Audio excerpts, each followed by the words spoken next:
అదే RTV app వార్తల్ని క్షణాల్లో చదివే అవకాశం ఉంటుంది. ఒక న్యూస్ పేపర్, ఒక టెలివిజన్ ఛానల్ మీ చేతుల్లో ఎప్పుడు ఉంటాయి. ఇందులో బజాజ్ ఫైనాన్స్ ద్వారా 19,50,000 రూపాయలు లోన్ ఇవ్వడం జరిగింది. ప్రతి నెల 36,500 రూపాయలు కట్టమని చెప్పి వాళ్ళు ఇవ్వడం జరిగింది ఆదేశాలు.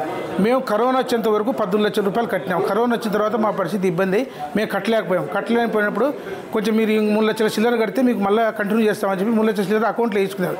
తర్వాత వారం 10 రోజుల తర్వాత అది వడ్డీలోకి వేయిందని చెప్పి అప్పుడు ఒక మోసం జరిగింది. సెకండ్ టైం ఏం చేసినారు, మామూలుగా కర్నూలు నుంచి అడ్వకేట్ వచ్చినాడు, ఇల్లు లాక్ చేసినారు. ఇల్లు లాక్ చేస్తే 43 రోజులు మేము కట్టుబట్టలతో బయట ఉన్నాం, ఇంటికి కూడా లాక్ ఇవ్వలేదు. ఎప్పుడైతే మేము డబ్బులు 10 లక్షల రూపాయలు కట్టిన తర్వాత లాక్ తీసుకొని లాక్ ఓపెన్ చేసినారు.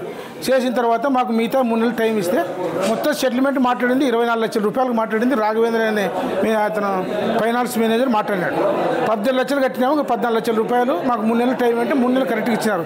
జనవరి 37వ తారీఖు 3 నెలలు అవుతుంది, కానీ జనవరి 25వ తారీఖుకే మేము పిలిచి కట్టడం జరిగింది. సరే మీకు వాళ్ళ ఫాదర్ డైడ్ అయితే మేము 37వ తారీఖు తీసుకొచ్చి డబ్బులు మీకు ఎన్ఓసి పత్రాలు ఇస్తామన్నారు. అప్పటి నుండి ఈ రోజు వరకు వచ్చినంత వరకు ఫోన్లు ఎత్తరు, లిఫ్ట్ చేయరు.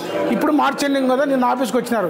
ఇంకేదైనా మీరు డబ్బులు ఏమైనా కట్టదలుచుకుంటే చేస్తే మీకు చేస్తామంటే మా దగ్గర రూపాయలు మీరు చెప్పినగా 20 లక్షలు కట్టినాం, ఎంతో కొంత కట్టండి, మా దగ్గర రూపాయలు లేదు, మేము మీ బజాజ్ ఆఫీస్కి వచ్చి సూసైడ్ అని చేసుకుంటాం, కానీ మా ఎన్ఓసి మా పత్రాలు మాకు ఇవ్వండి, లేదంటే మా పని మేము చేస్తామని చెప్పడం జరిగింది.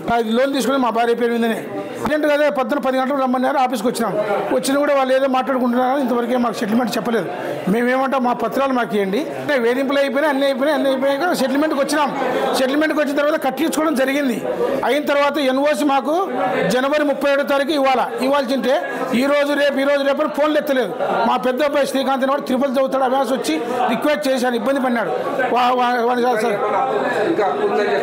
అప్పందని ఏమీ లేదు, ఏదో మా కోర్టు ఖర్చులు ఉన్నాయి, ఆ ఖర్చులు కట్టేసి మీకు క్లోజ్ చేస్తామని కింద మాట్లాడతాం. మా దగ్గర కోర్టు ఖర్చులు కట్టే మీరు సెటిల్మెంట్ మాట్లాడంతో చెప్పింటే మేము ముందుకు వాళ్ళం.